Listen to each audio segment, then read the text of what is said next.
Happy Casual Wine Geek Wednesday. Hey, it's Wednesday. I'm Amanda. And I'm Brandon. Thanks for listening to us today. The Casual Wine Geeks. Casual Wine How you Geeks. doing? I'm good. Our episode today is I Like Your Curves. I love your curves. I love them. So one of our Patreon folk, one of my good friends, Miss Alyssa King, had a request for us to do a bit about glassware. Yeah. And kind of talk about the science behind why glasses are shaped the way they're shaped. Oh, wait. Can I interrupt you? Oh, yeah, for sure. I'm so sorry. No, you're fine. Look at what I just opened the other bottle. Guess what we have? Wine diamonds. Wine diamonds. We'll take a picture. We're doing an episode on that in a couple of weeks. Yeah, we're going to talk about tartrates and what wine diamonds are. They're pretty cool. Miss King. Yes, Miss King, if you're nasty. She had wanted us to talk about sort of the science kind of behind why we drink Burgundy out of Burgundy glasses and why champagne glasses are champagne glasses and how it really does at the end of the day affect how you taste your wine. Right. It has a physiological effect, and I have science to back it up. Sexy science. Actual science. See, you learn something every day. I actually learned a lot. And so in talking about we want to talk about glassware and shapes and stuff, kind of came up about bottles as well. And I'm sorry. I'm trying to get this picture.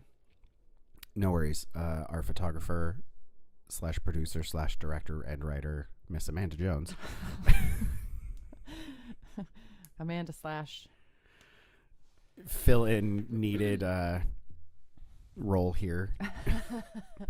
So, sorry, bottle shapes, bottle sizes, glass shapes, glass sizes. Yeah, and kind of the history of some of the bottles. And so, for example, one of the first things that I think of when I think of weirdness in terms of shapes in the wine world are Chianti bottles. Oh, right, because they have the basket. And I did some research into that, so we'll talk about that. We'll talk about, I brought a Riesling from the Mosel, so we'll talk about that Alsatian Rhine style bottle. You've got some fun bottles tonight. I've got a couple of fun bottles. I have one from Côte de Provence. So Right. it's like a kind of sometimes you see those like weird rosé shaped bottles from Provence, but this is not a rosé. What is it? I am not sure because it's all in French. But it's a Cru Classé. We'll find out. It's like a blind tasting. And then I have a DOCG Italian red that is a weird shaped bottle, and I have a story that goes with it. So we have a couple of story and a couple of reds. Yeah. Well, maybe let's pour ourselves a little something and settle into some casual wine geekery. Sure. Do you want to do a blind tasting first? Yes. I'm excited. There's so many different glassware. I know we have so much. Oh, we need to take a picture of that before we destroy them. I always forget when I'm pouring, when we're like doing our little podcast. I forget when I'm pouring to not pour an entire glass, to just pour a taste. We're not trying to get boozy here, sister. Well, I mean, we are. We are. But yeah, so sorry about that. You have to drink a little bit more juice. Our secret French white from Provence. And if I actually remembered anything about my education, yep, I could tell you what this was before we tried it, just knowing, but I didn't pay that much attention. I mean, I paid attention, don't get me wrong, but... Do you want to try to guess the grapes before I tell you? I almost want to say Chardonnay. Oh, that's got a interesting acid on the end. This particular producer is 400 years old. They've been making wine there for 400 years. That's crazy. Yeah. I mean, not really.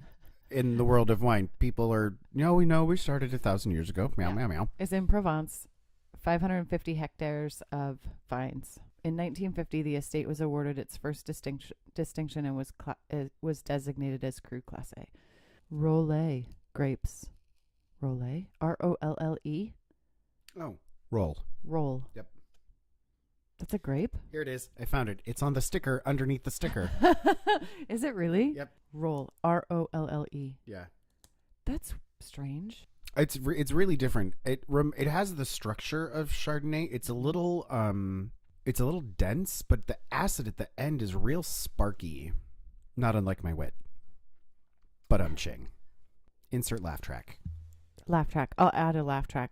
Sorry, we I do was not need. concentrating. We do not need a laugh track. I That is could the add last thing my ego needs. I'll just add myself laughing just over and over and over again. So it sounds like there's 15 of me. Well, so we're having white wine, and Oh, yeah. in what is actually a white wine glass. Yes. Wine Folly actually, if you guys are interested, has a lot of really great articles, but they have one article specifically about glassware. Oh, That's yeah. pretty fascinating. And it comes with a handy dandy chart. That you could print out.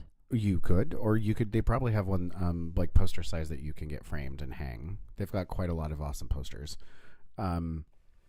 But yeah, so it kind of breaks down the physiology of the glass. So the top where the liquid is the bowl, right? You have the rim around the outside, the stem, and then the foot. And this all sounds very...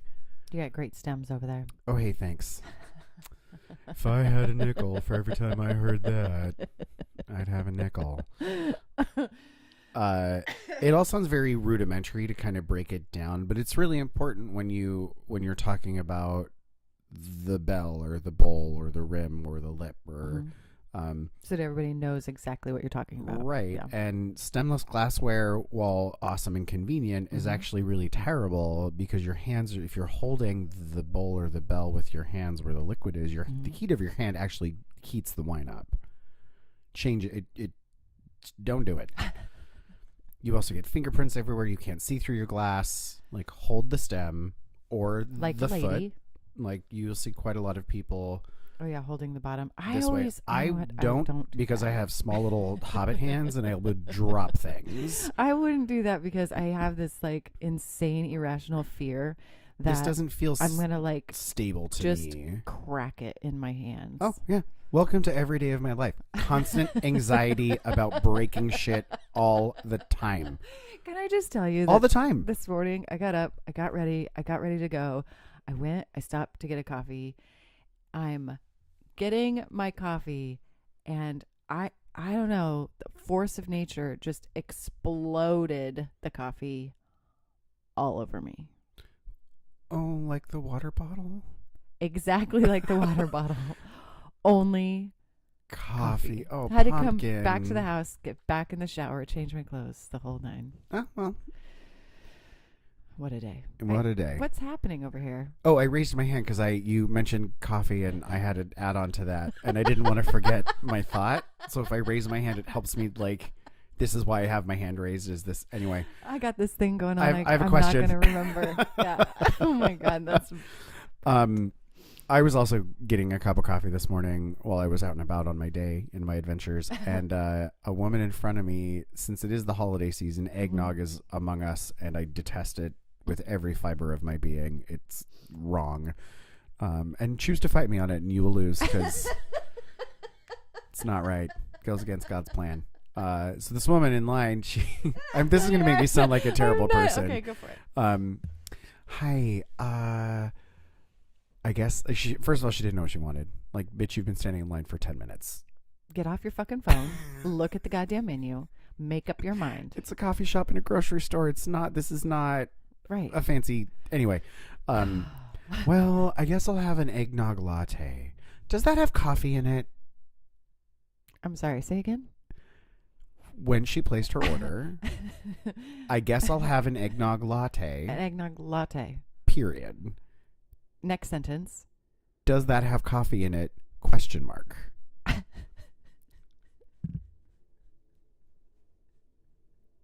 Is it gluten free? I was kind of like, what? That doesn't make any sense. but it's latte is in the title, and that's a caffeinated beverage.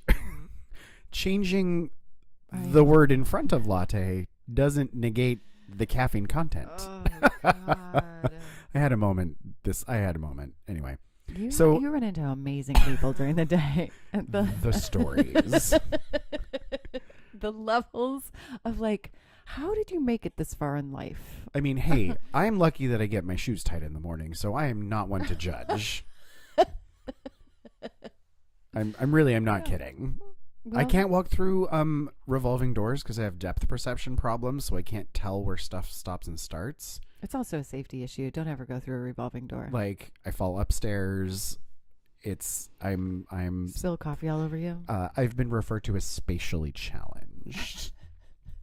Doors, walls, corners, counters. It's a problem. Oh my Anyway, God. we're drinking white wine, which happens to be out of, if we are to refer to our lovely our wine glass. wine glass chart. You have sort of general white and Mm-hmm. then Chardonnay, which looks like it has a shorter bowl. See, here's where the terminology comes into play. Nice. So now we can Nice. really Now we can go and we can apply really... the knowledge that we've just learned. If you do it 3 times, then it'll stick. Looks The like bowl. it looks like it has. It's not quite as tapered at the top, so it doesn't round as much. It's just sort of flat and open. So I would say this one would be a Chardonnay glass, and this is just general white wine. Now there are some schools of thought. I'm going to do a lot of this because I did a lot of reading. You came well researched today. So we're going to post all these notes on Patreon. And if you're not a Patreon member, now is a great time to sign up. There is going to be a very secret, very special, very awesome thank you gift to all of our Patreon members that will probably be sent out in the next 4 to 6 weeks. Yeah. Yeah. Depending on, I mean, it is the holiday season and Yeah, and depending on if I can get my shit together. But all the things. yeah, super secret gift for our Patreon people. Thank you for supporting us. Why are my notes so small? Yeah. So, where were we? What are we doing? I don't Who know. are Do we? you want to pour the second glass? Do you want me to pour the Riesling in the champagne glasses? Oh, yes, please. We were going to open a bubble, but we decided not to. We didn't need to be excessive. We have 4 wines. One of them is in a liter bottle. Oh, that is a liter bottle. Ay. Fuck, I do it every time. I'm like, That's okay. I I don't have to drink it all. I'm going to pour him a glass Who of am I wine. kidding? I'll drink it all. Oh, also, we did the sexy screw top opening this morning. Like Yes. 5 minutes ago. Correct. Not the cork. Well, now, so fun fact about this bottle. So this is an Alsatian/Mosel style bottle. This is a Qualitätswein Riesling out of Germany, which so Qualitätswein means that it's of quality. It's a quality wine. Similar to like an AOC or DOCG, there's rules around how you can label quality wine, which we'll do a whole episode on German stuff because it gets real specific in Germany to the point where real complicated. It doesn't though if you really know the system. Where on the back of every bottle of German wine, there's a number. It's called a Fünfsnummer, and I'm butchering all the words because I don't speak German. But it is broken down to like producer, vineyard, Yep. pick date, Lot area, number. Yep. like you can really go all the way back to know exactly where your wine comes from On German wines. It's crazy. Super, Hey, they like to cross their T's and dot their I's, man. Yeah, and I love it because obviously I've talked about this a few times on a few episodes. I'm in the cannabis industry, and that's in cannabis. Cheers. You have to do that. Everything is tracked from seed to sale, seed to store. So there's lot numbers and tracking numbers, and you can trace it all the way back. So I appreciate the work that it takes to track this stuff in a German wine. Yeah. Well, in Europe, wine is food, right? So it's now we're gonna have a little wee experiment, and we poured this Riesling into a champagne flute. Oh, I'm gonna pour it into a glass with a wider rim. Yeah, go for it. Because this will come into play in the science experiment that I was doing research on later. Oh. Do you want me to just keep pouring? Then you can compare it back and forth. Oh, sure. That'd be great. Thank you, dear. See? Look how we help each other out. I need a grown up at all times. I need help. How interesting. So we're going to taste it out of a Chardonnay style. Smell the wine out of the flute. Champagne flute. Mm-hmm. It smells very pear. Is that Well, just smell it. Okay. Go for it. Just smell. And then go to the other. Oh my God. World of difference. So and it is brighter. It is fresher in the white wine glass. Mm-hmm. I don't feel like my nose has a hard time smelling in the champagne flute. I have a hard time really getting a sense of what this wine smells like. Mm-hmm. However, in the white wine glass, huge difference. It plays into how you smell something is your sinus cavities. Well, but there's a word for olfactory. Thank you. Your olfactory bulb, and how it's tied to how you taste. Sounds like absolutely, yeah. 2 syllables, first word. I was terrible at charades as a kid.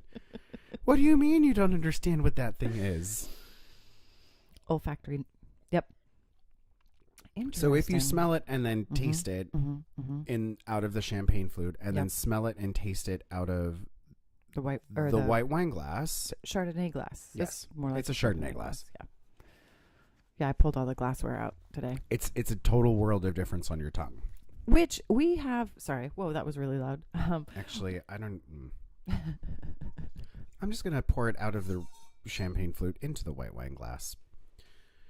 We've talked at length about drinking bubbles out of a Burgundy glass. Well, which was one of the multiple times when I went to Ambonnet in Portland the first time, and they served it in this huge, giant Burgundy glass, and it was impressive and gorgeous and beautiful. And somebody comes at you with these like beautiful, huge glasses of champagne. You're like, oh yeah. Oh, I just get giddy. I just show me your curves. Oh, I love this game. And it can be deceiving because you look at a glass and you think that it's instinctive to fill it up, right? Yeah, right. Yeah, but you get the same amount of liquid. Correct. Yeah. Although these Burgundy glasses do hold quite a bit of liquid from a bottle. Oh, and I bet you've pushed that limit once or twice. Hey, who are you to judge me? I'm not. There was no judgment there. None whatsoever. Okay, so let's go back to this bottle. So tall, skinny, real thin neck. Everybody's seen them. It's very the traditional. You look at it and you think Riesling. Yep. And recently they started using them for Gewürztraminer. Yes. Did you find that out in your research? No, that was something that I knew from school. Oh, yeah. See? I retain information. Golden thread just showing up. I dig it. You retain different information than I retain, which is why we make such a good super duo. Super duo, yeah. A super duo. I don't know. It came out of nowhere. Well, so these bottles are much more delicate than Bordeaux or Burgundy, and a lot of that has to do with because of how long the neck is. Yeah. So you don't have as much short squat velocity is the wrong word. Volume? Volume is how much liquid is inside of it. And then that's the wrong word too. The amount of glass is spread over a different area, so it's not as dense. Does that make sense? Yes. So more of the wine is touching the glass. But what's that word? We'll come back to it. Guess what I didn't get? An English degree. Right, but it's great for these like really high acid, really, these wines that, some Rieslings you can keep in the cellar for 30 years, but. Oh, yeah. Well, one of the reasons that they made the bottles this way is because they're, in this area you have the rivers. Like it's a very river driven area. And so you have a lot of stuff being schlepped about by boat. Right. Yeah. So if you have glass that's lighter and thinner, you can fit more stuff on the boat. Right. This is not as heavy. Which is one of the reasons you saw glass change a lot in this area, but also in Bordeaux and Burgundy, because you all of a sudden had that advent of the train. Yeah. And train transport made a huge world of difference in terms of how your stuff is built and how your stuff is packed and how it's shipped, which we'll also talk about when we get to the weird Chianti bottle. With the basket. There's a reason. There's a method to the madness. Well, and this ties into, if we're talking about bottle shape, it ties into like a Pinot Noir bottle is kind of bell-shaped. It's real fat at the bottom and kind of thinner up on top. And that was the Burgundy bottle, right? Oh, I have notes. Oh, you do? It's because it was easy to make. Well, Are you Was going to it? tell me? Was it easy to make? I was reading this article that it was easy to make, and then compared to the or the Bordeaux bottle, the one with the shoulders, yes, and it was in that. I know you're going to correct me, so that the sediment wasn't poured out; it would get caught in the shoulders of the bottle, Which ties into the red that you brought. Mm-hmm. Yeah, right. Which I was doing a little bit of research on earlier. Weird. It's not even. I mean, it's definitely a bottle, but it's not round and it's not symmetrical. It's kind of flat on one or two sides. Yeah. And it's cut this like weird hand. It's like if you put your hand on it, it fits your hand but very it's well. specifically designed to catch sediment so that it doesn't need to be decanted. I have a story to go with that. I know. I'm really excited to hear it.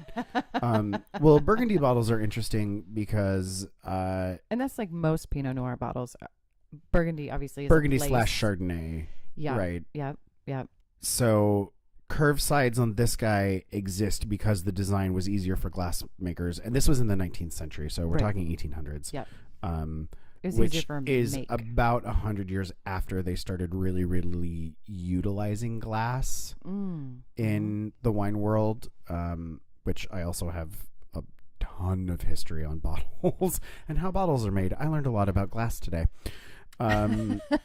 Is it? It's so crazy because fascinating. We put these, like things together, right? We do our schedule, we decide on a topic, and then we just jump down these rabbit holes of crazy, interesting, amazing, weird topics that, maybe you'll retain something, and at a party you can be like, oh, I know why that bottle is that way. Well, I think it's also important because when you know sort of about why these bottles are shaped the way they are, it really lends itself to appreciating the wine for what it is and why it was built the way it was built. Right? One influences the other. It's not a one-way street in the world of wine. It's very much all interconnected. Yes. And for a lot of reasons. And those reasons are the same and or have changed for other reasons, right? It's very... I love it. I love it. I hope everybody else loves it too. Anyway. Meow, meow, meow. Where were we? Following the bottles creation. So that's why we decided to do this I Love Your Curves episode. Oh, yeah. Because it's after New Year's. Yep. Everybody's like, oh my God, I'm so fat, I want to go to the gym. No, you're not. You're not. You have a body. Your body is great. You just stay healthy. And so... Drink more water. Drink more water. Absolutely. Drink more water. Walk a little bit. One of our good friends is doing a big event that we're going to shamelessly promote because we like her. Yes. All of those things. It's all about body positivity, and it's happening in Seattle on February 24th, and it's called Curves in Bloom. Curves in Bloom. And you can find the website, Curves in Bloom, and it's all about... we can link to it, yeah? Oh, yeah. We'll link to it for sure. We'll post that on like the Facebook so everybody has access. Yeah. And the invitation, and there's like everything from yoga to a fashion show to a dance party. Like, it's an all-day event. So you can come for a little bit or you can come for the whole thing. Yeah. And we're going to try and be there. My birthday is right around... It's not that day. I'm not telling all of you when my birthday is. Creepers. But because my birthday is right around there, I'm probably... Yeah. I don't know if I'm going to be in town, but I really, really want to go. Yeah. I think it might be our first actual public social event. As I know, we'll get out of the podcast room. But I like the podcast room. I do too. I mean, we'll come back. In the podcast room. We'll come back. Don't worry. We have wine. We have snacks.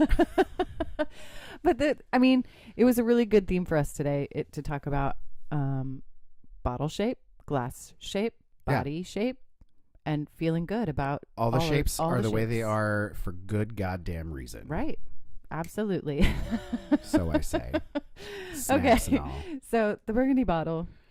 Well, sorry, didn't mean to tangent, but it was important. Yes, it is very important, and we will also be adding more information as we get more information. Yes, absolutely. And all of those things. The Bordeaux bottle. Do we go through that one too? The Bordeaux bottle came after the Burgundy bottle. Yes. Correct. Perfect. So, Burgundy first, Bordeaux next. Cab Sauv, Merlots. Generally, the most used bottle among winemakers. Yes, for sure. It is. It is the most widely used style. Yep. Of bottle. Well, and what's interesting that sets Bordeaux apart from Burgundy is the shoulders, as you were saying. And a lot of people think that the shoulders were created in order to catch sediment. They thought that it was to, Right. so as you're, as you're tipping it out, it's not, doing. I'm tipping. You kids at home can't see, but I'm tipping a bottle over. It had a lid on it. It's fine. Calm down. Screw tops. They're important because I like to spill things. Sexy screw tops. And no one really has confirmed that that's actually the case of the shoulders. A lot of people think that they just wanted a different design to set it apart from a Burgundy bottle. They just wanted it to look different. Well, yeah. Because you had Burgundy bottles where everybody associated them with really good Pinot Noir and Chardonnay. Yeah. And that was it. That was it. And so they wanted to be able to, well, we don't want to put it in that bottle because that bottle is associated with that wine and we're not that wine. We need our own bottle. I want our own bottle. Stomp a foot. We had Eleanor of Aquitaine. We had princesses. We got a big ass river. Probably murder too. There was probably murder. Oh, I love murder. I mean, shit. I don't love murder. Right. You're just, yeah. I like intrigue. How about that? Intrigue. Yeah. Don't murder us, please. Oh, hi, my name's Brandon. I love murder. I mean, I'm going to stop. I'm going to stop. Do you love wine? Oh, I do love wine. Tell me more about wine. I love lots of wine. Yeah, so that's kind of a little bit of my intro on, we'll be going back and forth between glassware and bottles throughout this episode. But yeah, that's just kind of the intro of some of the stuff I got. And it's the world of wine bottles is intense. Crazy. There's a lot of information. And I really had to gloss over a lot of it because who knew that glass was that in depth? I did not. I had no idea. But now you know. I had no idea. Well, one of the things I really did come across was the use of colored glass versus clear glass. Yeah. And the color of glass makes a world of difference. So here's why. I'm going to tell you. Are you ready? Wait, hold on. Clear glass, light green glass, and then dark green glass. Yes. Okay. They're all different. All different. For different reasons. Tell me. Well, if you think of how UV light. UV light. UV, oive, mive, UV. It is, well. UVA light. UV light. UVB light. Sorry, it's been a really long, I'm really tired today. We're both a little rummy. My wits are not about me. Oh my gosh. You're welcome, world. Clear glass has no way of stopping light from passing through the liquid. Yes. So there's no filter to filter out the UV light to pass through the liquid. One of the two things that is really damaging to wine, heat and light. So don't keep bottles next to windows. Yes. Keep bottles in a cold, dark area. Your wine will just last longer. That is a fact. Sexy science fact. That is science. The Earth is round. Yeah. And one of the reasons, if you think about why certain things are in clear glass, is because they're not meant to age. You are meant to drink them quickly. Yeah. Right. Yeah. You're not holding on to them. They're not going to be around long enough to get damaged by sitting in the sun. Now, moving on to the light green bottle, like my Riesling bottle here, different color pigments in this glass will block the types of light that are the most damaging. Right, because light is blocking specific types of light with the color. Yep, and so just the different density of colors block different densities of light, which I thought is, I don't know, kind of fascinating. That is super fascinating. Which one do you want to go to next? Well, they're both Italian. They are go both back Italian. to Italy so bad. Both are DOCG. Let's maybe the Chianti. Chianti next. So. Oh, see, did I almost just knock that over? Yeah, you did, but I got you. God I got you, babe. damn Just it. like share. Thank you. I'm a contortionist apparently today. This is the Chianti bottle. Yeah, It is so- a clear bottle in a basket. In a basket. So Chianti. And it's 1 liter. It is a liter. Interesting. You see how many notes I have on Chianti? Holy hell. I did some research. We're not. We're gonna post those. That's a lot of information. Yeah. On Well. Chianti. Yeah, on Chianti. So this type of bottle is called a fiasco. Like a FIASCO. like this is a fucking fiasco. Like what I say at work every day. No, yeah. Just kidding. And actually, my notes also have the a fiasco. and the IPA, the International Phonetic Alphabet, so you can pronounce it correctly. Yeah. Which I had to learn when I went to school for opera, because we had to write out all of our lyrics phonetically, so that we actually said the word right. So you said it correctly. Oh, yeah. interesting. So it's a fiasco. Okay. Fiasco. Plural is a fiaci, because a CHI in Italian is chi, right? Yep. Mm-hmm. So this is a typical Italian style of bottle, usually round body and bottom, also not unlike myself. I like your curves. Partially or completely covered with a close fitting straw basket. So what's interesting about the basket is that it's called sala, and it's actually a type of swamp weed. I'm sorry, swamp weed? Swamp weed. Swamp like the thing. They sun dry it and they bleach it with sulfur. Look at that sulfur coming back around, because it's a preservative. The basket provides protection during transportation. So it doesn't break. And has a flat bottom. The basket has a bottom. The glass isn't flat on the bottom, right? So if you pick it up and look at the bottom. If you were to take the basket off, it would the glass would be round.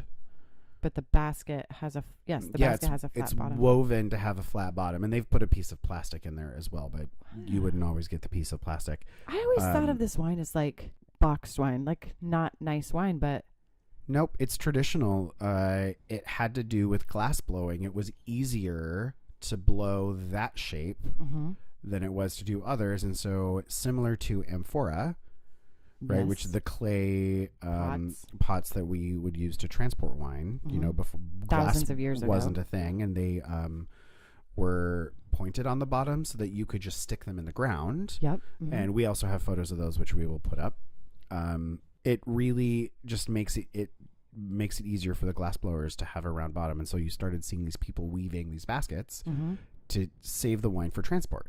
Right, so they wouldn't break, and so you could they're not rolling all over the place, and you'll this is see so them interesting. constantly neck to neck packed. Does that make sense?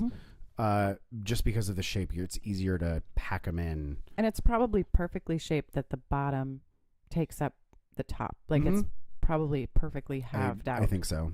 And how much was this? $15. Oh, perfect. $15, a liter of wine. Not too bad. Those amphora that we were talking about, clay pots, they're using a lot of those in winemaking today, but they found them in ruins in ancient Egypt. They found them they've been everywhere and in a lot of different cultures spanning a lot of years. Thousands and thousands of years ago. Yeah. You can do a lot with a clay pot. Who knew? Apparently and weaving. Prehistory. Well, what's interesting is that there was a decree in 1574. I'm sure there was a decree in 1957. Oh, I wasn't there. Happy birthday to my mom, though. 1957 it was a good year. Nice. So there was a decree that in 1574 that fixed the capacity of the mezzo quarter bottle. So these bottles, the fiasco or fiaci, had to be capped with a lead seal. Oh. To apply the straw covering. Bummer. A lead seal. Yeah, but producers started reusing the baskets from old certified bottles. And I just lost my spot. Discarded the baskets from old certified bottles to dress up substandard bottles. So they're filling old bottles that had already passed, because if you had this basket, it meant you were of a certain decree. Yeah. So they take the old bottles that passed and fill it with. And I remember new shit. you telling me a story once about a woman who would get an expensive bottle of wine at a restaurant and make sure they broke the bottle when she was done. Yes. So that no one could reuse it. Yeah. So that the wine forgers, information has come out recently about wine forgery, which we'll do an episode on wine forgery for sure. And she was dark world. She was having dinner, and she says she brings bottles, from her cellar to have dinner with, and they're really, really expensive bottles of wine. And when she's done drinking the bottle, she will have the maitre d' come out with a bucket, like a garbage pail, and make sure to break it in front of her so that she knows that no wine forgers will come and buy the empty bottles from the restaurant. Right. Yeah, it's so interesting. Wine forgery is fascinating. Sinister, one might say. Bum, bum, bum. Okay, so. Full of intrigue. Full of intrigue, indeed. So they were using the bottles. Well, to avoid this common fraud, another decree happened in 1618 specifying that the seal, so instead of lead on the top, the seal was meant to be applied to the glass bottle itself. Mm-hmm. And then in 1621, another decree came out saying that the bottle's mouth had to be sealed with molten lead. Oh. Right. I feel like, hey guys, lead, really not a good idea. Probably not the best idea. It's not a good look. Oh my gosh. So, and because the lead was molten, before the straw went all the way up the bottle, mm-hmm. well, now, if you It's have molten halfway. lead, you're going to catch your goddamn straw on fire. Yeah, you can't do that.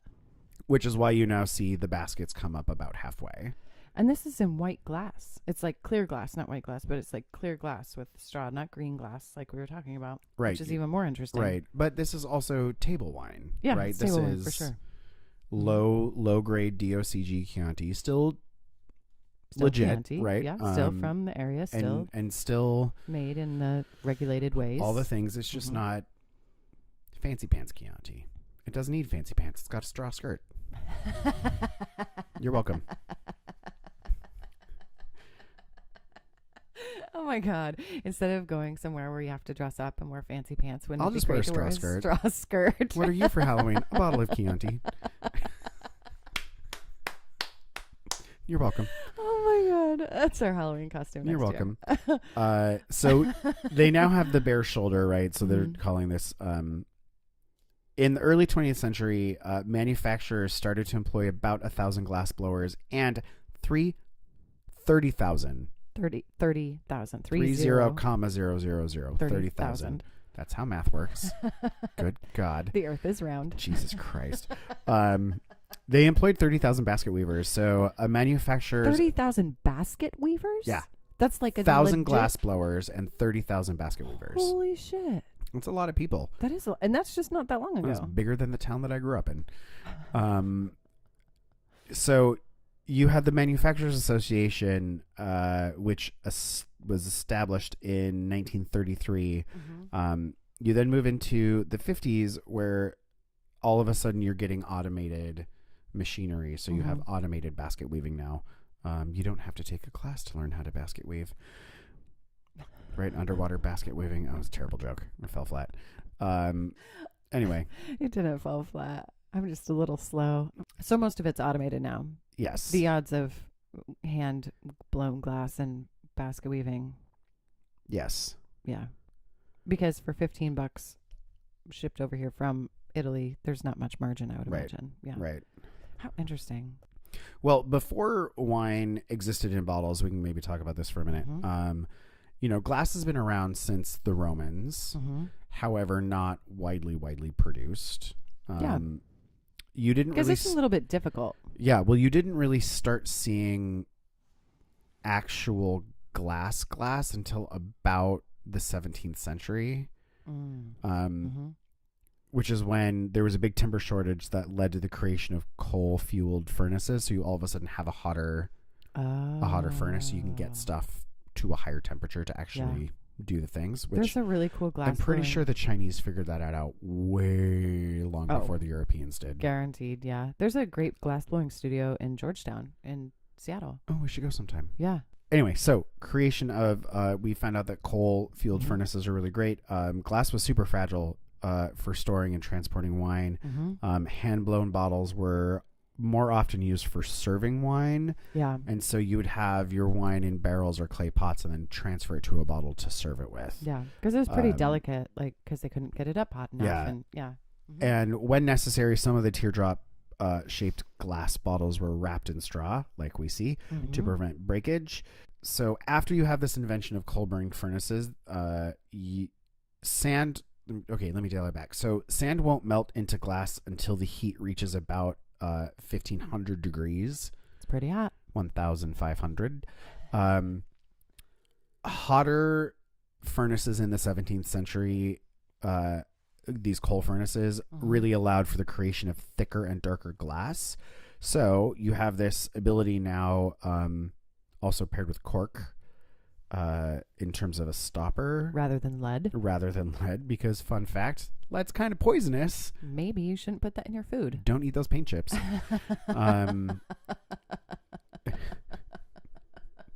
You're right. So you're starting to see, I'm going to keep it together. You're starting to see a lot more wine as transport instead of in your local village or local area. You now start to see a lot of different shapes and sizes of wine bottles popping up here and there. This is way before labeling laws, so there weren't standards in terms of shapes and sizes. Really, right? Yeah. You've got the olive green, the dark green hue to the glass, and it varies, from light to dark to stop the light coming in. Now, you move into 1730, you start having this practice of binning or storing wine with corks on the side, because you had a change in the bottle shape from wide-based bottles like a bladder or an onion shape, kind of like the Chianti bottle, to standard cylindrical bottles like we see, used right now. So because these standards of bottle sizes, fun fact, in England in 1860, it was champagne. illegal to sell wine in bottles. You had wine was measured from a barrel and then poured into the bottles, and the bottles were then brought to the customer because it was illegal to sell wine in a bottle. So weird. It was more economical, than buying a bottle in the store. And the EU actually started enforcing standards for bottle sizes in the 1970s. 1970s. Yeah. That's bottles very varied recent. from 65 to 85 centiliters. You then had a standard set, so they were a little bit bigger. 70s. 1970. We're gonna post it on Patreon. Yeah, that was the crazy, oh my God, there's so much information about Bottles. Do yourself a crazy. favor and check out this one site. It's really, Yeah. I had to gloss over a lot of it because It's a lot of information, but it's a lot really, of really cool. it I is think a lot of information. the part that I love about it is that, as humans, we figured this out. Like as a species, we figured out that, oh yeah, we're going to move this from here to there and we should do it this way because it's better. Right. So crazy. Yeah. And really, you see a lot of, bottle shapes and sizes having to do with the terrain around you. How are you transporting? How did your transportation change over 150 years? Did that impact how you move wine from A to B and how you sell wine? And it's all tied together. Yeah. Just like terroir. I'm excited to try this last wine. Yeah. Oh, should I finish my Chianti? Yeah, do it. And again, going back to bottle shape, we poured these into Burgundy glasses, and don't feel like you need to get every shape and size of glassware in the world, because you don't.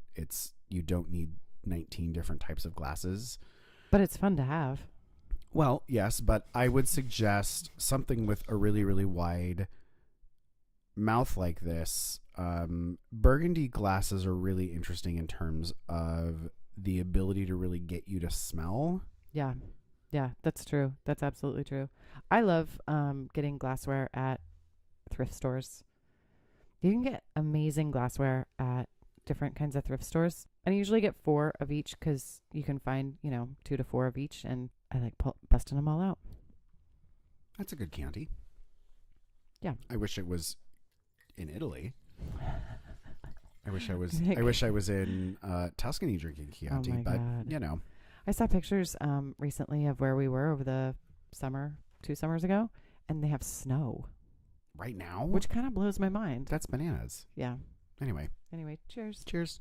Tell me about this wine. So this wine, it is a tall tale. It's like a fluid fact tale. Well, that doesn't mean I'm not interested. So the bottle shape of this particular wine is weird. And I I don't think we're going to be able to capture a really good picture of just how strange the shape is, because it's not symmetrical at all on any side. And the tall tale is that the Pope loved this wine so much that they actually changed the bottle design so that he could carry it easily around with him. Which Pope? I don't know. Tall tale, right? Pick your Pope. But apparently he liked it so much that there's like this glass is like hand. If you touch it, it's like perfect if you turn it upside down and hold on to it. We will call that ergonomic. Yeah, ergonomic. And apparently he liked this particular bottle of wine so much that it fit the hand, and in his robes he has like big pockets, and that's why it's shaped the way that it is, to fit in the pocket so he could reach in and get out his bottle of wine without having to without it slipping out of his hand. Does that make sense? That doesn't really give me confidence that he was a very good Pope if he felt the need to be able to just schlep his bottle of wine around with him. Well, maybe he was doing communion or something. I don't think that this was communion wine. Maybe he had meetings. I don't know how it works, but if I had robes and pockets big enough for bottles, I would absolutely want a bottle of wine that was ergonomic. I mean, first of all, we have to get elected to the papacy. Yeah, well, And there's a lot of things wrong with the whole, hey, I could be a Pope. Yeah, or we could just make you some robes with a pocket and buy you ergonomic wine bottles to carry around with you. Can I have a throne? Absolutely. You're already a doctor. Just round up. Yeah.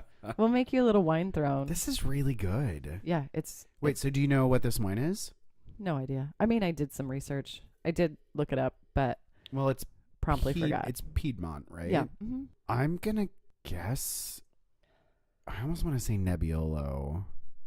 I have to translate my. I have to translate the website. Well, so this was one of the cool things that I learned in doing all this research about these bottle shapes. The Riesling Alsatian bottle is also referred to as a Hock, or Hock, not Hawck, Hock, Hock, or Rhine bottle. Rhine, Rhine. Yep. Yeah. Yep. So, in the early 20th century, you'd have glass makers using either of those terms. Mm-hmm. Was there something else? What did you guess the grape was? I said Nebbiolo. You are correct. It just 100% tastes like Nebbiolo. Yeah, 100%. Piedmont, man. That's where it's at. Oh my gosh, this would be so good with some risotto. Oy, oy, oy. Where did you get this? Esquin. How much was it? $30. I would pay $30 for this wine again. Yeah. It's a little bit more than what I would spend. But I wanted something like, I wanted a weird shaped bottle, and this was the weirdest shaped bottle besides the bottle that looked like an upside down light bulb, which I just couldn't justify. There was a sherry that looked like a light bulb with I've seen that before. Yeah. And I was just like, that's a little bit too weird. Well, and then you've got the weird Sylvaner, like I sent you the picture earlier. Mm-hmm. They look like a flask. Yeah. Like they're totally round and really thin and Mm-hmm. look and squished. It's like a round flask with a little stubby neck. Mm-hmm. Yeah. So weird. I wanted something with a little bit of a weird story rather than like a weird cheap looking bottle. Yeah, for sure. Yeah. I dig it. This is really good wine. It's a Nebbiolo, which I love, and I'm glad that I can trust that my palate knows a thing or two about a thing or two. I kind of want to get a couple bottles and lay them down. 2011? Yeah. You could hold on to this for 20 years. Another 10 to 15 years for sure. I think the acid is so good. Yeah. I opened it up before we started podcasting, so I think it could that was breathe a little bit. a wise idea. It does need a little agitation. Nebbiolo definitely benefits from a little air. This Nebbiolo, delish. It's so good. And I'm glad that we put it in the burgundy glasses rather than the Chardonnay glass? Chardonnay glass, yeah. Or the white wine glass. Correct. Because it, you can swirl it around, really agitate it and get some air in. And also, what we were talking about earlier with the scent. Words are hard today. Aroma, bouquet. Aroma, yes. Tell me about it. Well, one of the interesting, so first I want to talk about, if you look at glassware, Mm-hmm. it is generally either crystal or glass? Yes. Well, the big difference in crystal and glass is that crystal is glass with lead monoxide, and depending on what country you live in, percentages of lead can vary from 1%, like here in the United States, to 30% in Europe. So, oh wow, yeah, right. That's wow. kind of a lot. That is a lot, especially since we know that glass is not something you should be eating. Lead. Lead is not something that you should be eating. Well, but when it's lead monoxide, so it's a different compound. Not paint and chips. so when it's not paint chips.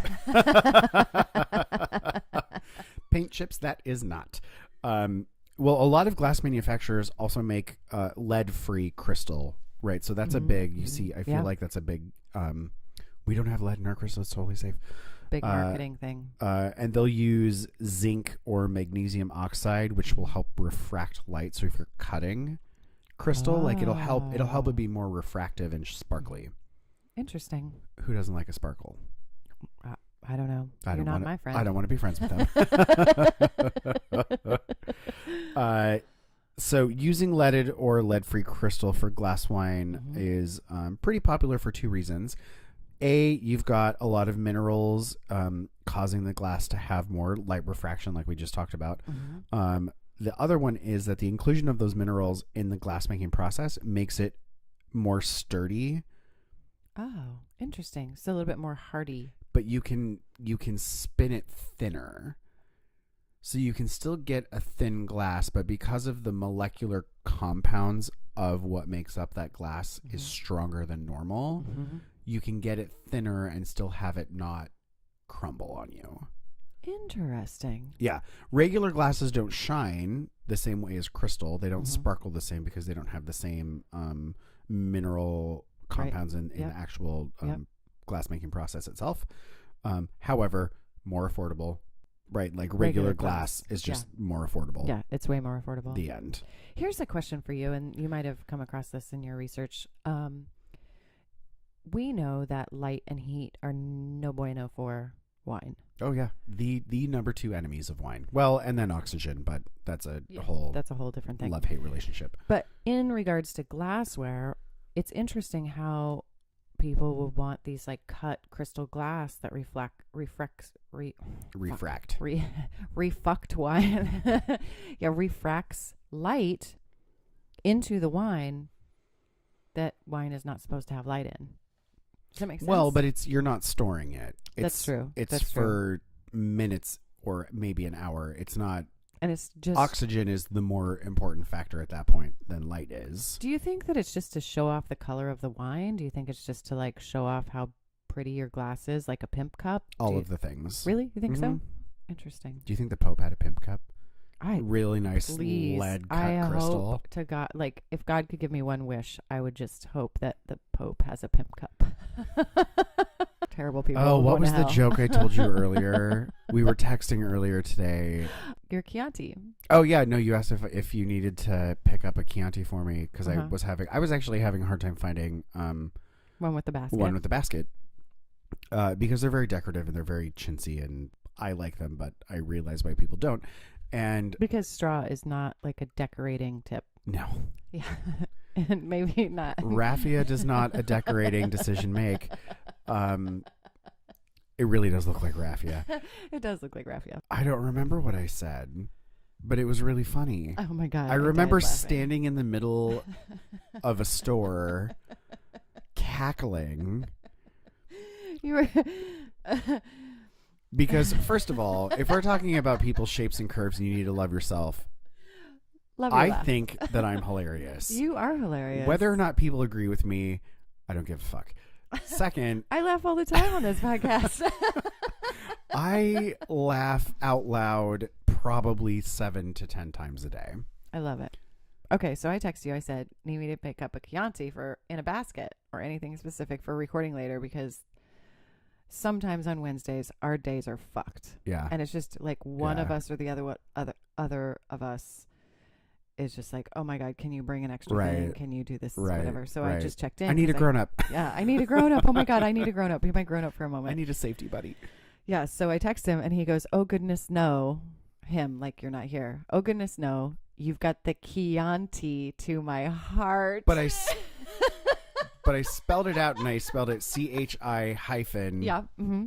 ANTI. Yep. And And then sent me a house key emoji Right. hyphen auntie. Right. Like, so that way you could be like, I need it to sound like this. Oh no, you have the key auntie to my You have heart. the key auntie to my heart. I almost peed my pants. I was laughing so hard at myself. I'm my biggest fan. It was pretty funny. I'm going to put together a Brandon fan club. No, I don't. Population 1. I absolutely do not need that. Dr. Brandon of wine. I don't need it. Oh my gosh. Okay, so one of the Are last. we going back to glassware? Yeah, we're going back to glassware. We're gonna round it up with glassware. So We're one of gonna the wrap it all reasons I really this is probably one of the most fascinating things that I came across while doing this, and one of the things I really wanted to talk about, mostly because Alyssa asked for it, and I think it's important because a lot of people don't think that their glassware that they're drinking out of is important, and that's okay because for you it might not be. Yeah. Here's the thing. Here, tell me. Don't be a pretentious winefuck. Drink your juice, Shelby. If you want to drink your wine out of stemless glassware, Do it. do it. I did that today. If you aren't interested in some of the nuances that other people are interested in, that's fine. Right. Totally fine. Now, should you drink Nebbiolo out of a champagne flute? Is it the only glass that's around? I would just drink it out of the bottle at that point, but that's just me. I was going to say. Classy lady, I am not. Really, I think at the end of the day, you should drink what you want out of the vessel with which you want to drink it out of. Right. Now, there is a here's the caveat. asterisk. Whether or not you care what you drink your wine out of, Yes. there is a physiological difference in the glass you choose. Says who? It says the goddamn Scientific American. Oh, so this is legit science. I told you. I told you real science. This is real science. This is real science. This is real science. Super facts. Capital F facts. Facts. Just the facts, ma'am. Just the facts. Yep. So wine, we've talked about before, is considered a volatile beverage, right? Which is why we use sulfur, which is why it's got the preservatives that it's not. I mean, it's booze is a weird and interesting thing because of alcohol. Yes. So there was a scientist in when did this article come out? Hold on, let me check that first. So this came out in 2015. So just a couple of years ago. So this is they also have it in Spanish. That's awesome. Way to be inclusive. Awesome for you, Scientific American. There was a study done in Japan that they took a bunch of photos and they set this whole system up to look at the ethanol alcohol vapors that are escaping from a wine glass. Of course they did. So there was a gentleman, his name is Koji Mitsubayashi. He is with the Tokyo Medical and Dental University. That's the thing. Okay. And that's awesome. Great. Get it? In Tokyo.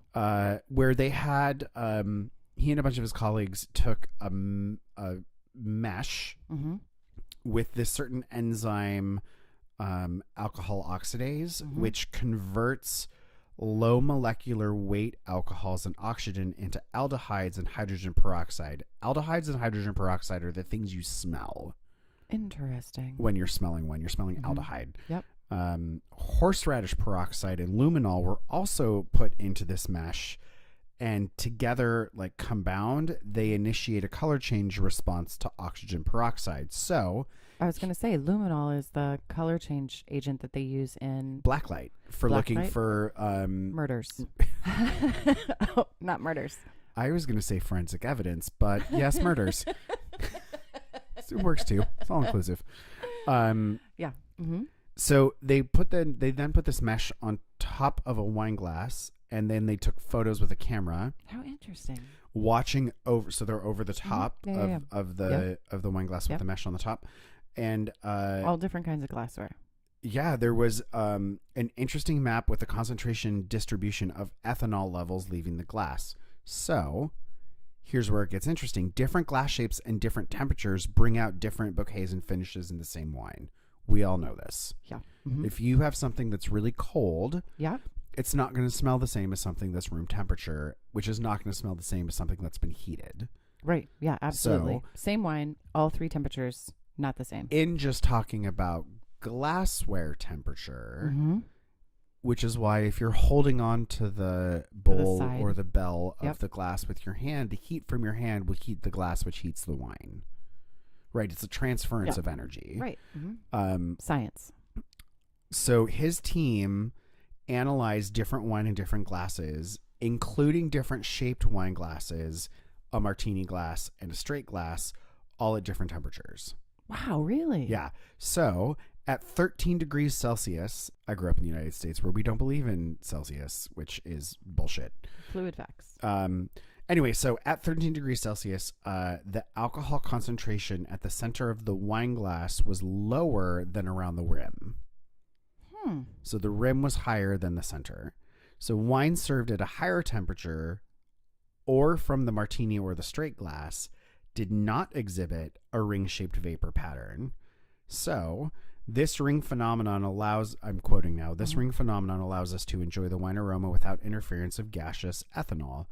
Accordingly, wine glass shape has a very sophisticated functional design for tasting and enjoying wine. Based on how the vapors exit the glass from different types of glass dictates how you're going to smell and enjoy and taste the wine. Does that all make sense? Yeah, it's fucking fascinating. And it's science. They did a whole experiment. Oh yeah, there's a video. Do you want to see it? I mean, I'll show it to you later. Yeah. Absolutely, I want to see it. That's amazing. And they use murder tools to figure it out. Kind of. I mean, yeah. Yes. Totally. Yes. Yeah, absolutely. So there was a wine scientist who is from the University of Burgundy in France, and he said that Reggie Guérin says that the work is really interesting when considering its experimental setup, which allows a rather straightforward and inexpensive detection of ethanol, bearing in mind, and here's the thing, bearing in mind that flavor enhancer properties of ethanol, this work provides an unprecedented image of the claimed impact of glass geometry on the overall complex wine flavor perception, thus validating the search for optimum adequation between a glass and the wine in it. So we now have proof that the wine you put in a glass will taste differently because ethanol is what carries those flavor compounds up to your nose or onto your palate. There is now scientific proof that the glass shape changes how your body perceives the wine that is about to be enjoyed. So, Alyssa, you tell your friend who didn't believe you to listen to this episode that I have scientific research. Yeah. Published in the Scientific American. Like, the Scientific American is no joke. They are like legit science. Yeah. Totes legit skis. Yeah. Yeah. Are they too legit to quit? Oh my God. See what I did there? Yeah. So you tell that person who didn't believe you that oh shit. There's backed up data. Yeah. It's take it from Dr. Brandon, the doctor of wine. Yeah. Yeah. Hey man, it's a thing. It's for real. Yeah. So that was the really big situation. So I've got the article from the Scientific American. We'll post it, but it's also linked to much more in-depth information about his whole process and how he came up with this experiment. So you know what? It's fascinating and it's interesting, and I really think that it's important to respect and love the glassware that you're using, but also if you don't care, it's totally fine. It's totally fine. It's totally fine. I think we're going to post this up not just on Patreon, but have it available for everybody, because I think this is important to know. Don't be a pretentious wine fuck about it. Don't do it. Be interested and curious. Yeah. Yeah. And this is also another example of, if you want to know a thing and just don't want to do the research yourself. Yeah. Listen to the podcast. Or ask us. Yeah. Or ask us. Absolutely. You know, someone came to us with a question and said, will you please do or talk about this? Yep. And we're going to, yes, we'll talk about it, because Absolutely. it is a myth in the wine world that I feel like has now been expunged. Yes. Did I sound fancy just there using the word expunged? Totally fancy. I was listening to NPR today. It was thrown around a bit. I'm really interested in what people want to hear us talk about. Yeah, so we have sure. a few things coming up just to kind of wrap things up here, because glassware is interesting, bottles are interesting, and wine is the best. There have been a few people that have asked us to do a couple of topics, and we've sat down and done a schedule. So topics that are coming that have been asked for, wine diamonds in a couple of weeks. Yeah, which we just had in real life. So we're going to talk all about wine diamonds in a couple of weeks. We're going to do a food and wine pairing series. Right. We're going to do apps, entrees, desserts. Yep. 3 weeks, apps, entrees, and desserts. And then we're going to do, by special request, gas station desperation, which that one's going to be fun. And then I think the last one that was asked for was the faults, flaws, and fuck-ups in wine. So we'll go over on another episode, like, if you taste this, what does that mean? You know, if it looks this way, if it behaves this way, kind of what are those things? And maybe we'll also... like, when do you send a bottle back at a restaurant? Ugh, I struggle with that so much. Yeah. Like, we had a corked bottle... We're not going to talk about it. Oh, okay. We're going to talk about it on the episode. Never mind. I'll hold that story for another day. Anyway, thanks for listening. Thank We're you the so Casual much for Wine listening. Geeks. Casual Wine Geeks. I'm Amanda. I'm Brandon, and always take 2 bottles. Always take 2 bottles. Thank Ciao. you. Bye-bye.